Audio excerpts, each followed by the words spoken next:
Ambassador Spock, Captain Solano, welcome to Hotari. We are honored you've come. My name is Tylos Altaris, Minister of Diplomatic Affairs. The honor is ours.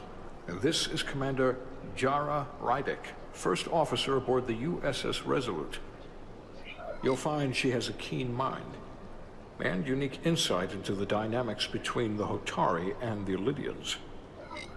We are honored to be here, as representatives of the Federation. I'm so glad. These must be the representatives of the mighty Federation. The reigning authority in the galaxy. Or so we've been led to believe. Whether that's true or not remains to be seen. But, either way, we're grateful you've made the time to come to our little corner of the universe. And you are? This is Galvin, and this is Citron, the heroes of the revolt in the mines.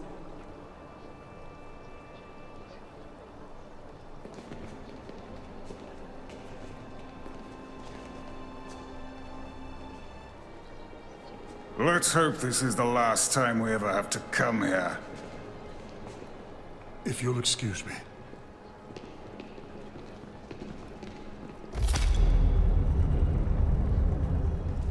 I think we're about to begin. Did you hear the arrogance from that guy? I don't know what we're walking into here, but that guy was something. That may be true.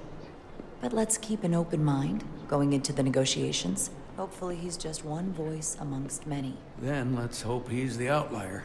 The Hotari have invited us as their guests, so we must show them the proper respect.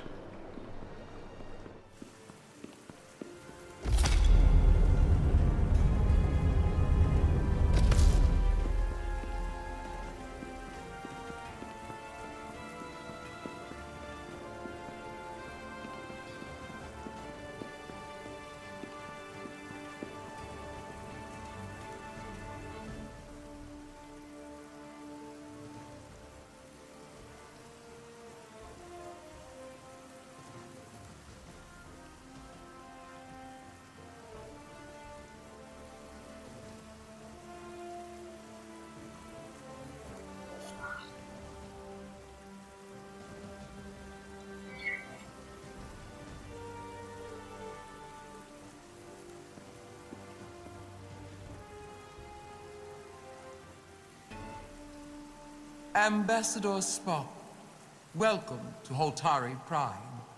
The honor is mine, Your Majesty. That the Federation would send one of their most respected representatives is not only an honor to the Hotari people and their queen, but a recognition of our stature and importance. Let's get on with it, shall we?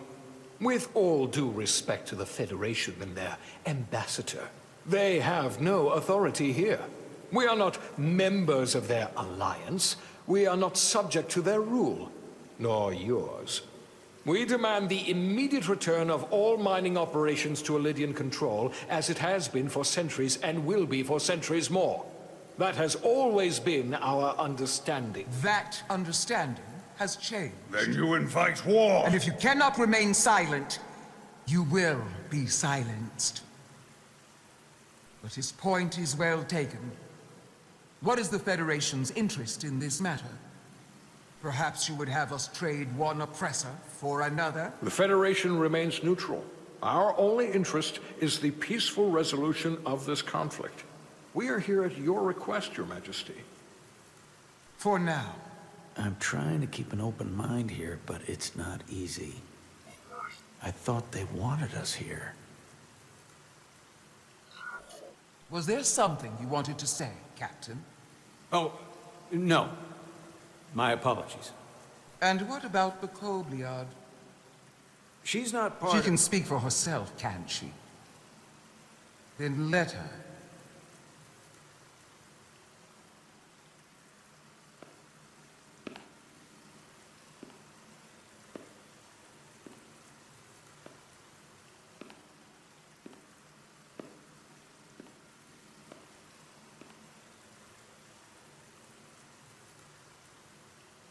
Now then, what is your name?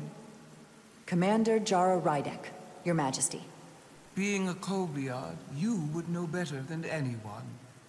Your people suffered brutal treatment at the hands of the Cardassians.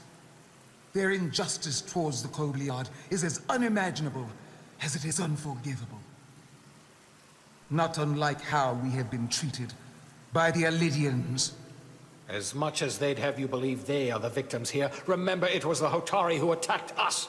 Hundreds of innocent Alidians were slaughtered without mercy in those mines. The blood is on their hands, not ours. Quiet! If after all the Kobliad suffered, you finally had the chance to right that wrong, to get out from under their control, would you take it? Or would you negotiate a peace?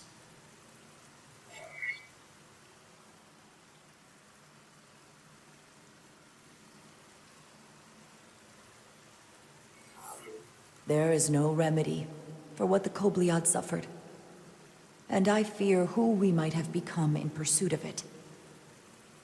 There is no justice if the oppressed become the oppressor. So I would willingly accept a peaceful resolution if it were offered. That is the real opportunity. Perhaps, Commander Rydak. Perhaps. Unfortunately, that was not the case, was it? No, it was not. Peace is often elusive to those who need it most. The Federation is the most powerful, most advanced alliance in the galaxy. It's widely known we have an abundance of dilithium in our mines. And it's in your interest to secure a steady supply. Your Majesty, if I may. Ambassador Spock would have us believe you're here as a neutral party in the interest of peace. So why are you really here? I want the truth, not your Federation rhetoric. It's possible the Federation has an interest in both peace and securing a steady source of dilithium. One does not preclude or prevent the other. But that's just my personal opinion. Given the Federation has done business with the Alidians for decades, I would agree. It's entirely possible, if not highly likely. What they haven't said, but cannot deny, is a simple truth. The dilithium trade would not and will no longer exist without Alidian involvement. We created it for the benefit of everyone, especially the Hotari. We've given them warp technology. We've let them share in the profits. We've made their lives infinitely better than before dilithium was discovered. All of that goes away if the Federation turns a blind eye to their treachery. That is enough of your lies!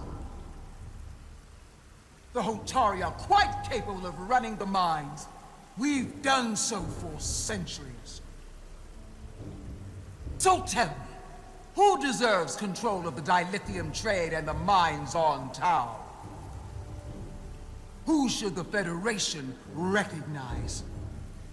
The Hotari or the Alidians? Can only be one or the other, not both. If I have to choose only one, then it would have to be the Hotari. Well said. How could the just and wise Federation make any other choice? This is an outrage. The Federation has lost all credibility. The mines are ours. Lydia will not be deterred. We will take back our mines by any means necessary. Then you will see more blood spilled. I am more than willing to address your concerns, Your Majesty. Yours as well, Representative. But I suggest we could have a more productive conversation with a smaller group. Perhaps only the most essential representatives.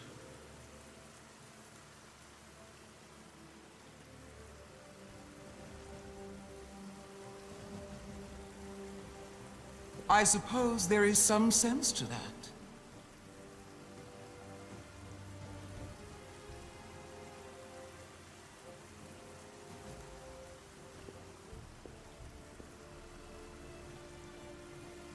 I hope we meet again, Jara Ryder.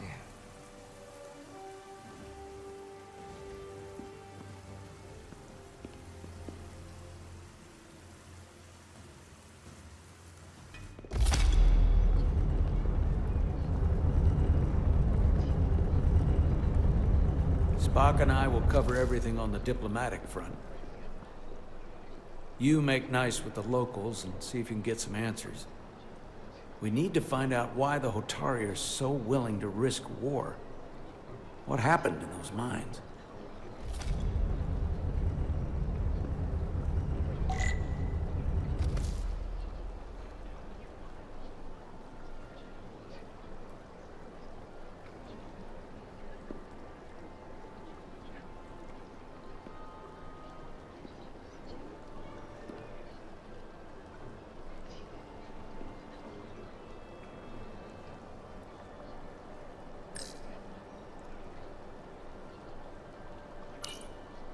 Commander, I'm glad you've chosen to side with the Hotari. I knew the Federation would see through the Elidians' baseless claims and protect the interests of my people. To be clear, I'm not on either side of this conflict. Our only interest is peace. I will keep that in mind. I assume you were there, the day the mines were seized from the Elidians. Not seized. Reclaimed. And restored to their rightful owners. Yes, I was there. We had to be decisive. Before the Elidians could even realize their worst nightmares upon them. Were the Hotari miners armed during the revolt? I'm just trying to understand how it happened. If by that you mean armed with centuries of abuse and exploitation at the hands of the Elidians, then yes. Which doesn't really answer my question. We had them vastly overwhelmed from the start. They respect one thing above all else, and that is force. The greater the force, the more certain the outcome. Any talk of making peace is just that, and worth little without the strength to secure it. Which makes me wonder about your ship, the Resolute. Undoubtedly the Federation's finest warship. Ready to contend with anything the Elidians might have in store. Or is that not true? Maybe I've misjudged it. It wasn't designed as a warship. More for scientific research and exploration. But the Federation must have ships designed for war. Technically, they're Starfleet ships representing the Federation. But yes. I see. Sidron. A pleasure meeting you, Commander. I'm sure we'll cross paths again.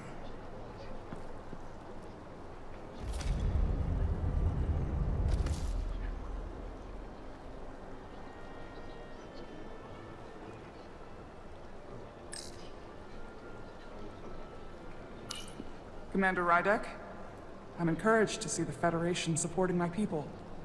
I'm afraid of what might happen without your help. If anyone deserves thanks, it's Ambassador Spock. No one is more invested in negotiating a peaceful settlement to this conflict than he is. I'm so glad. We need his help before the situation escalates further than it already has.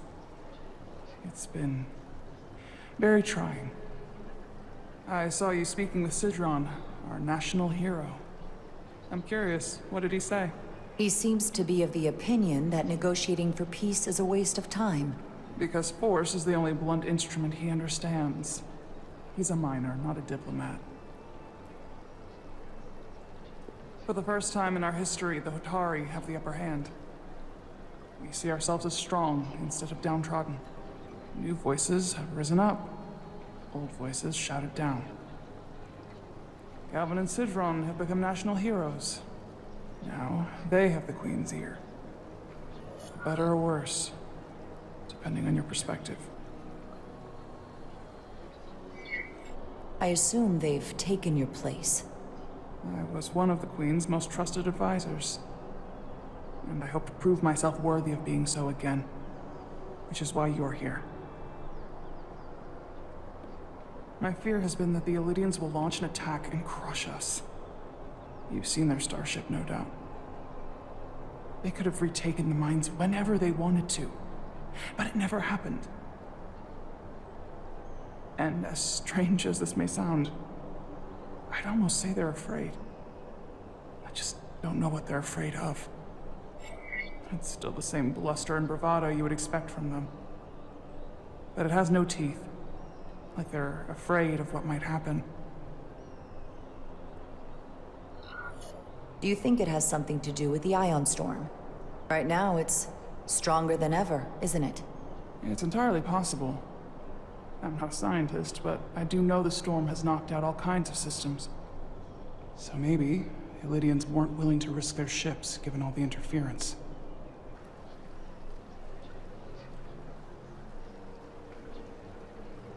Since the day of the revolt, Galvin has seized control of the mines and restricted all access. No one's allowed without his personal authorization. And they've taken over a section of the palace with just as much secrecy and security. I'm told it could be something they brought back from the mines. I've made inquiries, but everyone pretends it doesn't exist. I strongly suspect they're hiding something. What do you think it is? I've heard rumors it's some sort of ancient artifact, but I haven't seen it myself. How can we know?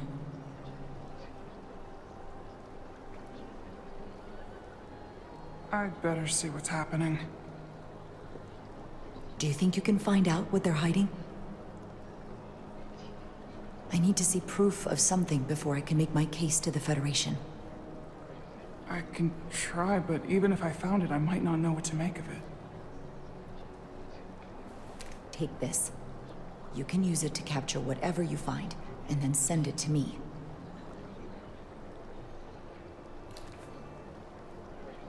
Thank you. I will let you know what I find. And I look forward to our meeting again.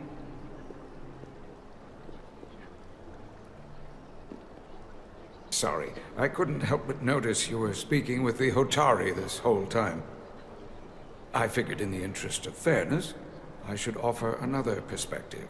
Of course. I'm probably not telling you anything you don't already know, but these negotiations rely on the Federation's neutrality, as does any hope you might have for a supply of dilithium in the future. So, why you would choose to side with the Hotari escapes me. Without Illidian involvement, there is no dilithium trade. But clearly, you weren't aware. Of all my concerns, dilithium is not one of them. I could care less about securing a supply, now or in the future. I'd be curious to know if the rest of the Federation shares your indifference. Major Salit Arminta, Special Attaché, Illidian Armed Forces. Pleasure to meet you, Commander. I have my issues with the Hotari, but I have to give them some credit. They know how to seize an opportunity. Inciting an uprising the same day as a massive, once-in-a-lifetime ion storm. Our assumption was that this storm was just an anomaly. Yes, a very convenient anomaly. At least, that was what we were told. Of course, I wasn't there. But who am I to say otherwise? You sound skeptical. Well, the official story is that it was the storm that enabled the revolt. How else do a bunch of unarmed, unorganized miners seize control of an entire moon, much less thousands of mines? But I've talked to people who were there. They tell a different story. They say they're lucky to have escaped with their lives, that it was more than just the storm, that somehow the miners were able to harness the energy from the storm. I know it sounds crazy. I'm not even sure I believe it myself. But that's what they said. You said the Hotari were primitive. Well, they are. Except for the part about weaponizing ion storms.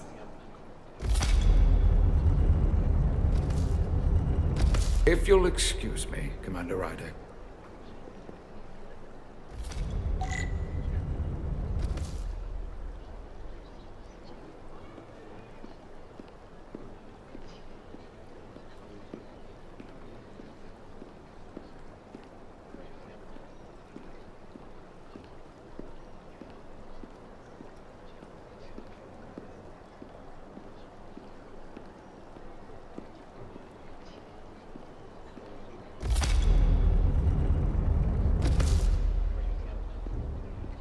Well, that was a disaster. What happened? The Hotari refused to concede anything, so the Illidians stormed out. The Hotari did not invite us here as peacekeepers. I hope your efforts were more fruitful than ours.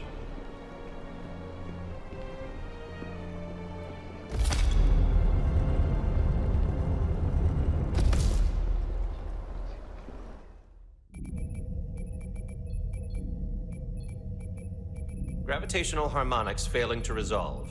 Warp bubble stability degrading. Increase output to maximum.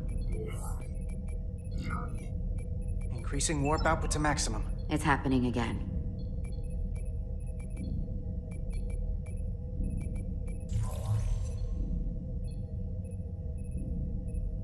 It is evident that presently, the Resolute cannot achieve warp propulsion. Since our diagnostics rule out any problems with our warp systems or anything about the ship, the problem appears to be the fabric of space itself. Space itself? You're saying something about this region of space prevents warp travel? Prevents it, or can't sustain it. However improbable, that appears to be the case. We need to know more. The storm didn't stop us from leaving space dock and traveling here. But could it still be causing this interference with warp travel? We must follow sound investigatory principles. Do not let an assumed conclusion drive your analysis. Sometimes we need a little inspired thinking, Mr. Chovak. Captain Solano is on his way back from the negotiations, and I want to have some answers for him when he gets here. Indeed. Given the facts at hand, we may be able to deploy subspace probes around the ship to construct a clearer picture of the phenomenon. Around the ship. I'll prep a shuttle.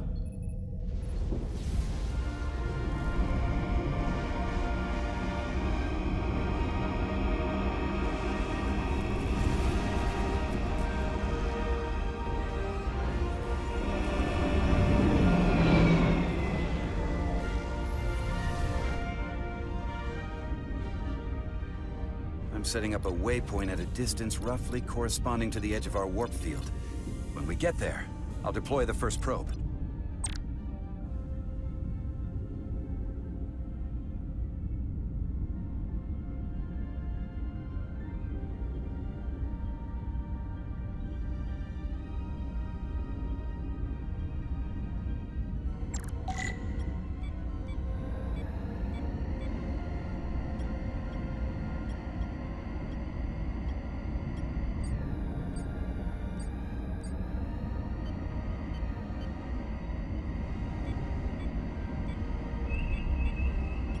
Commander Westbrook, the Resolute systems are calibrated to receive the probe's readings.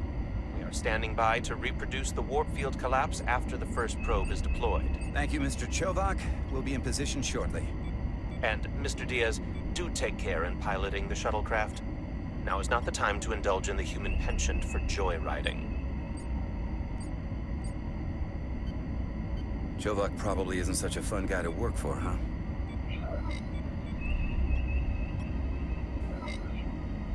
Nah, Lieutenant Commander Chovak's not so bad.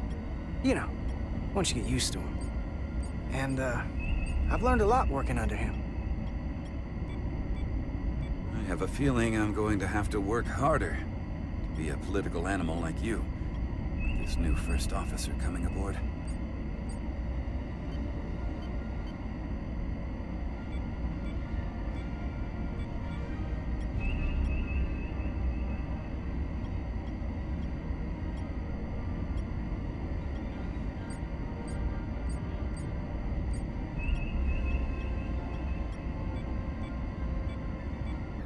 This is far enough.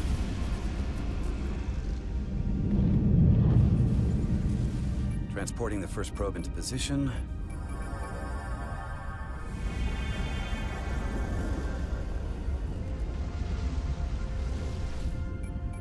Westbrook here. The first probe is deployed. Understood. We are reading it. We are about to replay the simulation.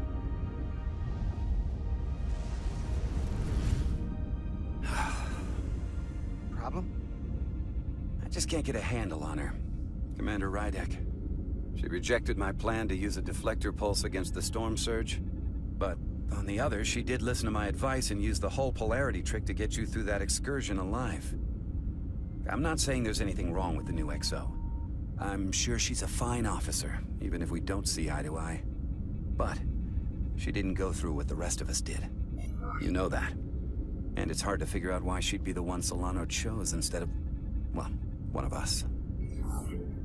I've heard some good things. You should at least give her a chance. I'll take that under advisement.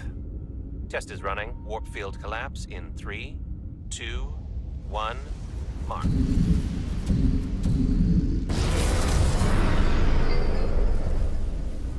Whoa. All right, that is definitely a problem with the fabric of space. We need to get another probe out there.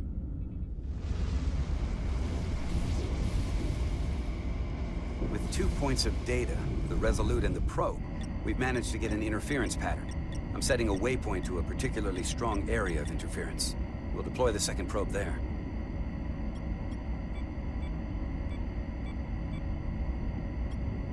Listen, I'm gonna give you a piece of advice I wish someone had given me. Make sure you're never just one thing. And don't get so focused on what's in front of your face that you lose sight of the big picture. Before Rydek showed up, the captain pulled me into his ready room and told me he didn't think I had the people skills to be first officer. What a load of crap. I mean, if he'd said that about Chovak, sure. Is that why you're being so friendly to me? Politics? That would be clever, but I think you give me more credit than the captain does. You're all right, Diaz. And you've got potential. You're a capable engineer. You're good in the field. Keep up the good work. Who knows? A solid jack of all departments like you could be Commander-in-Chief of Starfleet one day. Hell, Admiral Jellicoe started as a shuttle pilot. And there are places to go in the enlisted ranks, too. You know, I'd be the best leader Starfleet ever had. Lower decks always have to fix all the problems Command causes. Maybe I'd just save everybody some steps. Well, don't forget about us little people when you're running things. Of course not. You gotta remember where you came from.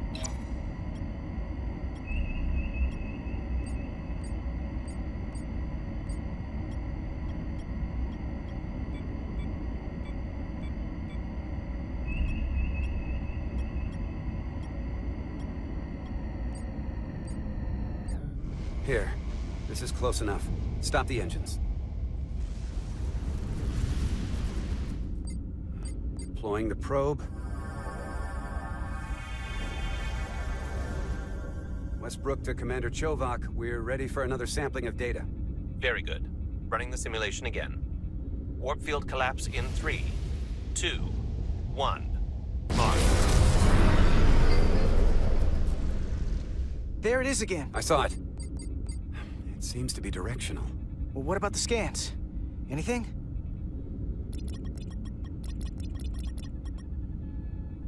Here's the readings in relation to our local space. We've got the Resolute, Otari Prime, and the probes. All this interference is overloading the sensor buffers. We're gonna have to triangulate the sensors manually.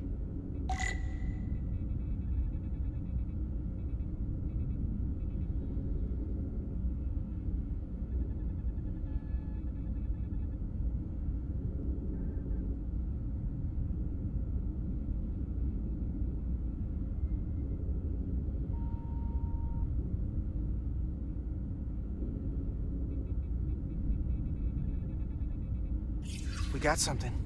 These markers indicate peaks in the gravimetric interference patterns. Let's see if I can find some more.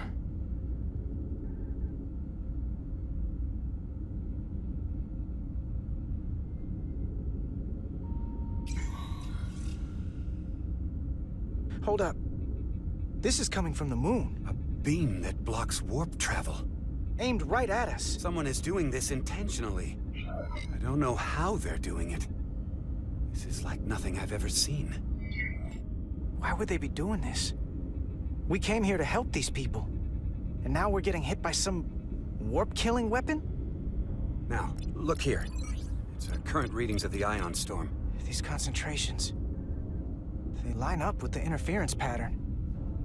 The storm and this beam, they're coming from the same place. Carter, whatever petty local conflict brought us here, it's just a small part of something much bigger.